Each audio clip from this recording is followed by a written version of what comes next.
2024 সালে পেশাগত দায়িত্ব পালনের সময় প্রাণ হারিয়েছেন 54 জন সাংবাদিক। তাদের মধ্যে 5 জনই বাংলাদেশে নিহত হন।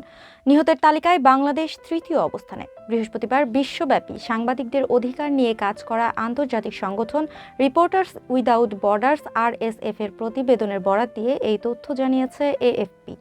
সংগঠনটির প্রতিবেদন মতে 2024 সালে সাংবাদিকদের জন্য সবচেয়ে বিপজ্জনক অবস্থানের তালিকায় গাজার পরই আছে পাকিস্তানের নাম। সেখানে 7 সাংবাদিক প্রাণ হারিয়েছে। তালিকার পরের দুটি নাম হলো বাংলাদেশ ও মেক্সিকো। উভয় দেশে 5 জন করে সাংবাদিক নিহত হন। 2023 সালে নিহতের সংখ্যা ছিল 45। জিম্মি অবস্থায় আছেন 55 জন সাংবাদিক। জিম্মিদের মধ্যে 25 জনই ইসলামিক স্টেট IS এর হাতে আটক রয়েছেন। পাশাপাশি 2024 সালে 95 জন সাংবাদিক নিখোঁজ হয়েছেন। নতুন করে এই তালিকায় এবছর 4 জন অন্তর্ভুক্ত হয়েছে। RSF এর বার্ষিক প্রতিবেদনে 1 ডিসেম্বর পর্যন্ত হালনাগাদ তথ্য যুক্ত করা হয়। এতে মন্তব্য করা হয়েছে, গত 5 বছরে অন্য যে কোনো দেশের চেয়ে এবছর ফিলিস্তিনে নিহত সাংবাদিকের সংখ্যা সবচেয়ে বেশি। নিহতদের 1/3 ইসরায়েলি সেনাবাহিনীর হাতে নিহত হন। এবছর 18 জন সাংবাদিকের প্রাণহানির সঙ্গে ইসরায়েলের সরাসরি সংযোগ রয়েছে। তাদের মধ্যে 16 জন গাজায় ও 2 জন লেবাননে নিহত হন।